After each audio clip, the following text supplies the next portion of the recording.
Vilpa nesako, Žigājevs. Mujecī piespēle. Kāpēc Mujecī nevēlas iet pēc šīs bumbas? Es pēc uzskatīju, ka viņš ir aizgurē.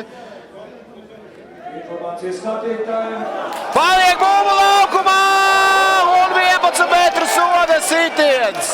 Rūpji kļūdās Raivo Varažinskis. Identiska gandrīz situācija tai, kura bija pirms brīža. Bumba nepamet laukumu pilnībā. Bet manās diskusijas, domāju, būs ojoj, cik daudz. Mihaģuks arī sarunājas ar līniju tiesnes. Bet aiz vārtiem ir tiesneša asistenti vēl. Kļūdās Varažinskis. Pārāk lēni bumbu ripo nepametā laukumu. Pats Mujecī arī šķiet izpildījis 11 metru soda sitienu.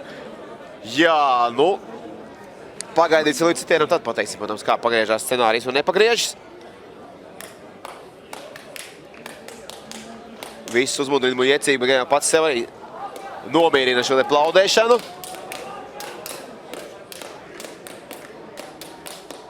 Ilga gatavošanās.